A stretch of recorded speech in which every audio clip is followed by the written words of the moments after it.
कि ये कौन सी मेहनत करनी पड़ी रोहित शर्मा को, इतनी क्या प्रेशर उसके ऊपर आया कि भाई मतलब यानी वो हमें नजर आया किसी भी मैच में वो पैनिक होता हुआ नजर आया नहीं है। पैनिक कहां पे होता? पाकिस्तान में। 2000 से पहले 2002-3 तक वो सोच भी नहीं सकते पाकिस्तान से जीतने का। ये बात सच है, ये बात फैक्ट है। और हमने जितना मारा उनको, जितना हमको घर पे जाकर आया, घर पे हराते हुए हम सबके दिल जल रहे हैं कि भाई इंडिया कहां निकल गया। बुमराह उसके बगैर they won the Champions Trophy, considering the fact that he's always been considered as the main sort of spearhead in the bowling attack.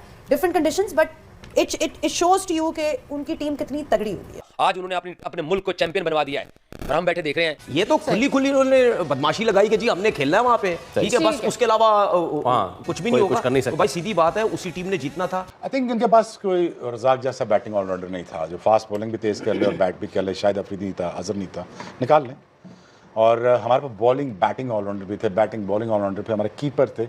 हमारे अगर पूरी इंडस्ट्री हमारी उठा के दे टीवी ड्रामा से क्रिकेट तक, हमने बहुत कुछ अचीव किया हुआ। ऐसा नहीं कि हमने ऐसा कुछ नहीं किया हुआ। ऐसे नहीं चैंपियन आप बनते। चैंपियन टीमें लंबा अरसा लेती हैं, नीचे गिरती हैं, फिर उठती हैं, उसके बाद जाके वो चैंपियन बनती हैं। प्लेट में रख के आपको कोई नहीं देता। जिस तरीके से देसी तरीके से हम अपनी क्रिकेट को चलाने की कोशिश कर रहे हैं। एक ही कप्तान है इंडिया का, उसने आज अपनी टीम को दूसरा आईसीसी टाइटल जितवा दिया है। जितने भी मैच ही जीते ना, ये सब देख लें, जिसमें वो कोहली ने 100 किया या शुभमन गिल ने 100 किया या रोहित ने आज रन किए, इन सब मैचेस में आप देखें एंड में जाके बॉल टू बॉल ही रन चाहिए तकरीबन। बॉल टू बॉल ही। ये क्यों नहीं फंस रहे थे? क्योंकि उनके पास हार्दिक पांड्या, उसके बाद जडेजा जैसे नीचे प्लेयर हैं। तो फिर 8 तक जब आपकी बैटिंग लाइनअप है और दूसरी टीमों के पास एक भी मतलब कोई स्पिनर इतने मुश्किल डालने वाले नहीं थे सिवाय इंडिया के। तो टोटल एडवांटेज उन्होंने लिया। इसीलिए मैंने क्या बोला था कि ये जीत जो है मैं बिन में फेंकता हूं, ये जो जीत इनकी हुई है। जब स्टेक बड़े हो जाते हैं उनके सीनियर वहां पे खड़े होते हैं, और कहीं और इस तरह का होता है कि जब स्टेक बड़े हो जाते हैं तो सीनियर जो है वो बड़े होते हैं। वो रोहित शर्मा को निकाल सकते थे, ठीक है, वो और विराट कोहली को भी निकाल सकते थे, उन्होंने नहीं किया।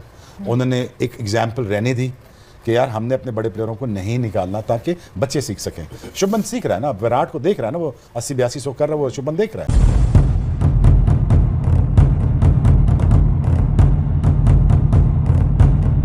दोस्तों, चैंपियंस ट्रॉफी के फाइनल में भारत ने न्यूजीलैंड को 4 विकेट से हराकर इस चैंपियंस ट्रॉफी का खिताब अपने नाम कर लिया है। और इसी के साथ ही भारत दुनिया का पहला देश बन गया है जिसने लगातार 3 आईसीसी के फाइनल खेले हों, जिसमें से 2 अपने नाम किया हो। अब यही देखकर पाकिस्तानी रो रहे हैं। दोस्तों, आइए देखते हैं पाकिस्तानियों का रोना धोना, फिर मिलते हैं वीडियो के अंत में। 3 champions trophy to their name now. I mean consistency obviously over different period, but वही बात जो इन्होंने की कि एक कंसिस्टेंसी नज़र आ रही है इनकी परफॉर्मेंस में अक्रॉस फॉर्मेट्स।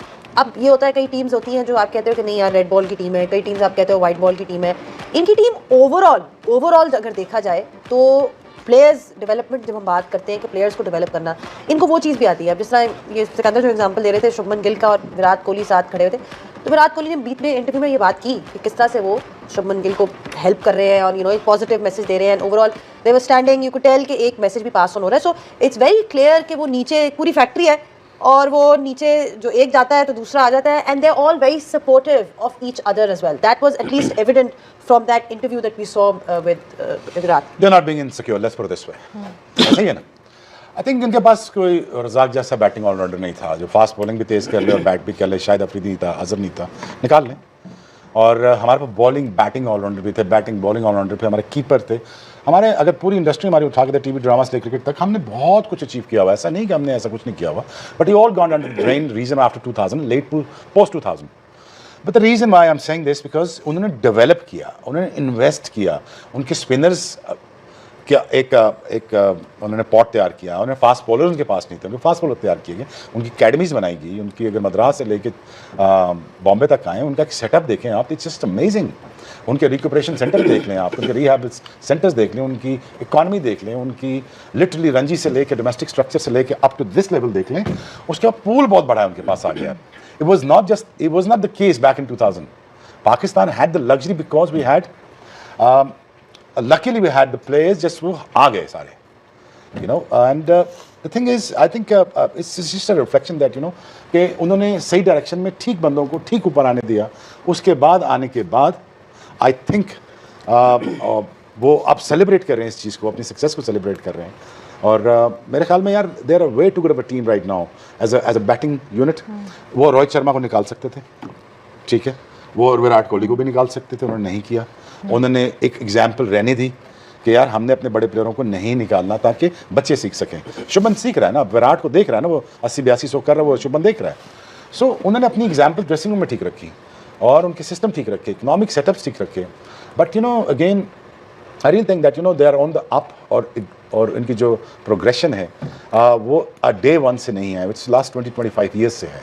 और अगर आप कंसिस्टेंटली 2011 से आप उनको देखना चाहिए, 2007 का वर्ल्ड कप से देखना शुरू करें ऑल द वे 2025 तक देखें, तो उनकी प्रोग्रेशन में बेहतरी ही है.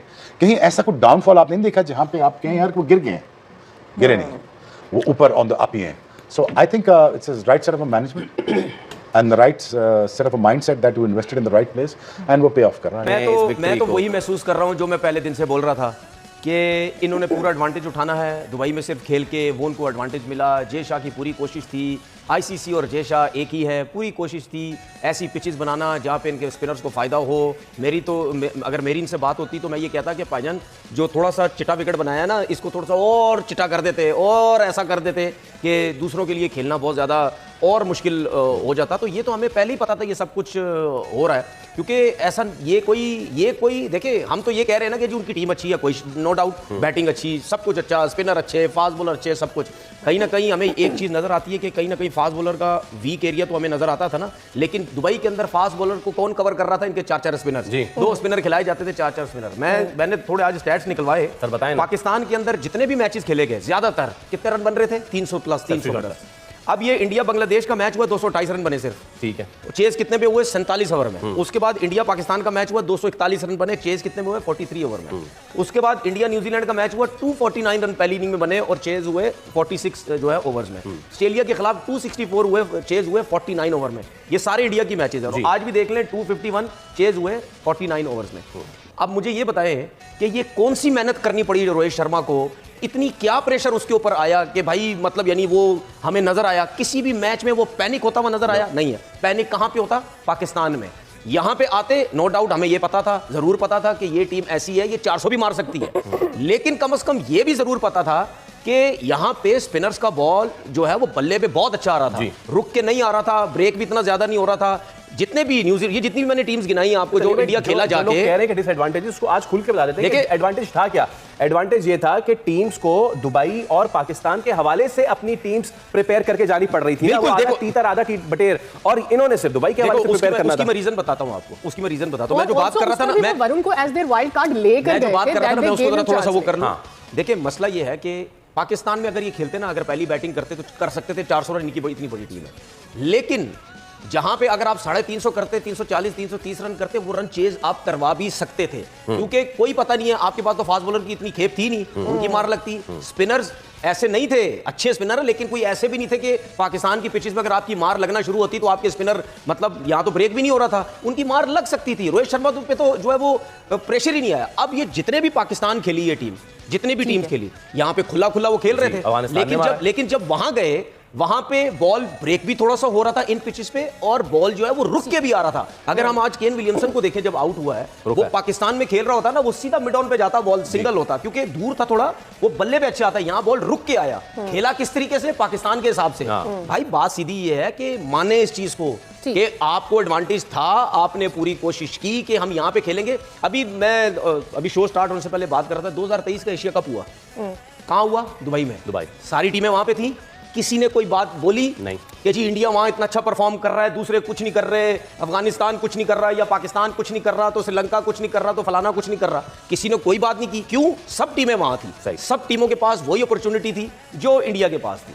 ये तो खुली उन्होंने बदमाशी लगाई कि जी हमने खेलना है वहां पे, ठीक है, बस उसके अलावा कुछ भी नहीं होगा. तो भाई सीधी बात है, उसी टीम ने जीतना था ना, उनकी बैटिंग के ऊपर प्रेशर आया. अब आप ये जितने भी मैच में बता रहा हूं आपको, इतना आखिरी ओवर में जीते, भाई 8-8 नंबर पे तो इनकी बैटिंग है.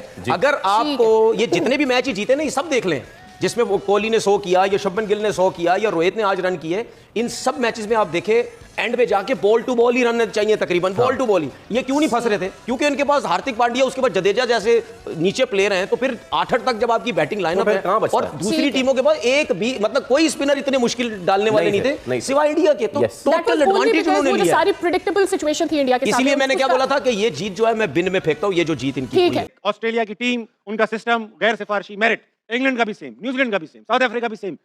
एक्स फैक्टर इंडिया के पास जो है, जो इन फैसिलिटीज, इन सारे बोर्ड्स के पास, मगर एक एक्स फैक्टर जो इंडिया के पास है, जिसकी वजह से ये टूर्नामेंट जीते, वो एक्स फैक्टर क्या है? आई थिंक इनके जो सीनियर प्लेयर्स हैं, रोहित शर्मा और विराट कोहली, इनका बड़ा अमल दखल है इनकी टीम बनाने में और उनके यंगस्टर्स को ग्रूम करने में और खड़ा करने में। ये इन्होंने टीम के अंदर कोई भी इस तरह की ग्रुपिंग्स नहीं होने दी, हालांकि कप्तान रहे हैं, कुछ भी कर सकते हैं, पावरफुल हैं। इन्होंने मेरिट पे सिलेक्शन की है, right man for the right job लेके आए हैं। इनकी टीम पूरी है। जिस तरह पाकिस्तान आप देखेंगे पिछले 4 सालों में कोई ऑलराउंडर भी नहीं बना पाया, कोई स्पिनर पाकिस्तान के पास मौजूद नहीं थे, इसी तरह के हालात थे। लेकिन जब से विराट कोहली और रोहित शर्मा के पास चीजें आई हैं, इनके पास एक एक जगह के 2-2 3-3 प्लेयर हैं। इसी वजह से इनकी 2-2 3-3 टीमें खड़ी हुई हमें मिल रहे हैं। तो आई थिंक इनके सीनियर प्लेयर्स का बहुत रोल है इनकी टीम को खड़ा करने में, क्योंकि जब स्टेक बड़े हो जाते हैं उनके सीनियर वहां पे खड़े होते हैं। और कहीं और इस तरह का होता है कि जब स्टेक बड़े हो जाते हैं तो सीनियर जो है वो पड़े होते हैं। तो ये बड़ा इंपॉर्टेंट, थोड़ा सा मजाकिया मैंने काम कर दिया, लेकिन ये बहुत इंपॉर्टेंट एक फ्रेज है कि जिसकी वजह से टीम मेक और ब्रेक होती है। जहाँ मैटर बड़े होते हैं वहाँ उनके सीनियर खड़े होते हैं। हाँ, सीनियर हैं आप, आपसे पूछूंगा।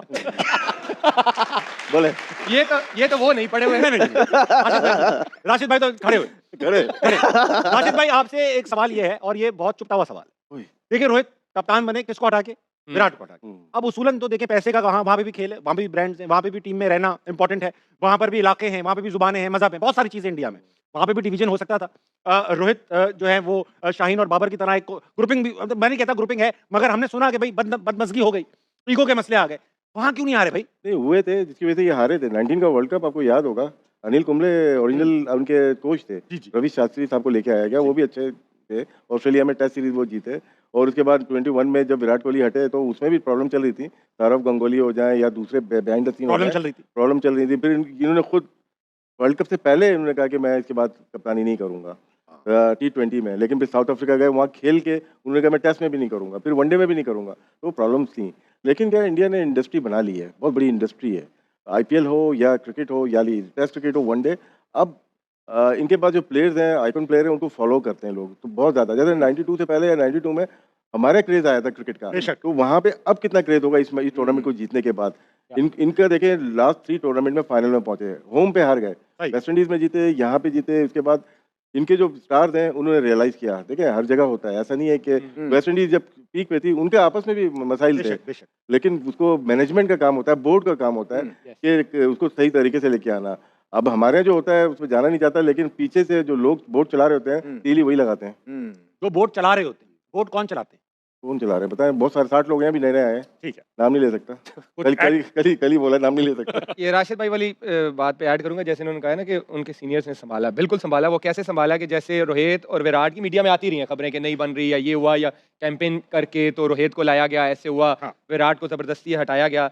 लेकिन आपने ये देखा होगा कि टीम से ऐसी वाइब नहीं आई। नहीं आई। तो जब भी सेलिब्रेशन आप देखें, मैच खत्म होता है, एक दूसरे को हग कर रहे हैं, स्माइल कर रहे हैं, और विराट से पिछले 2 साल से परफॉर्म नहीं हो रहा था, लेकिन वो टीम से ड्रॉप नहीं हुए। इट मींस कि उन्होंने जो एक सीनियर प्लेयर डिजर्व करता है, जो एक परफॉर्मर था, उसको अपना टाइम दिया था, ठीक, क्योंकि विराट कोहली भी एक ऐसा प्लेयर था कि वो भी रिस्पेक्ट डिजर्व करता है, बेशक। और मुझे लगता है कि ये जैसे अहमद ने कहा ना कि सीनियर का रोल होता है, अगर लगे कि वाइब्स आ रही हैं ऐसी, आई एम श्योर कि बैठ के ये बात हुई होगी कि अगर जो भी आपस में है इस चीज़ को खत्म किया जाए, इंडिया को आगे रखा जाए। और उन्होंने, मुझे लगता है कि वो साबित भी किया। अगर आप देखें जब वो टूर्नामेंट जीतते हैं, वो जाते हैं, वो ट्रॉफी को लेके उस विकेट पे बैठते हैं, इन्होंने 2024 में भी यही किया कि उनके लिए वो मेरे ख्याल में वो वैल्यूज इतनी बड़ी है कि उन्होंने अपनी चीजें पीछे रखी हैं। तो जब आप वैल्यूज को, कंट्री की वैल्यूज को आगे रखते हैं और ये जो छोटी मोटी बातें, लड़ाइयाँ पीछे रखते हैं, तो आपको रिजल्ट्स भी ऐसे आते हैं। बेशक।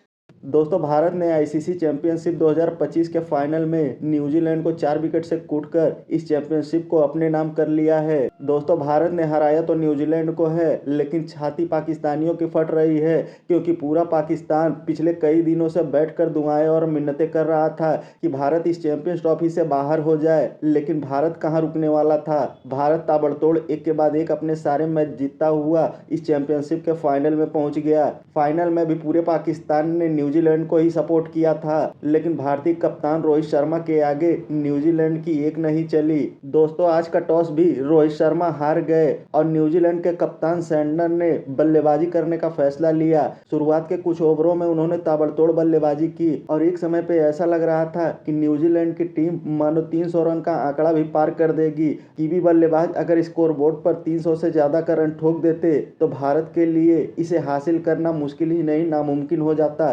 क्योंकि पिच बहुत ही स्लो खेल रही थी। दोस्तों आज के मैच में जितने भी फास्ट बॉलर थे सबकी जमकर कुटाई हुई, चाहे वो कीवी गेंदबाज हो या भारतीय गेंदबाज हो। आज के मैच में भी स्पिनरों का ही बोलबाला रहा। भारतीय स्पिनरों के आगे न्यूजीलैंड के बल्लेबाज मात्र 250 रनों पर ही ढेर हो गए।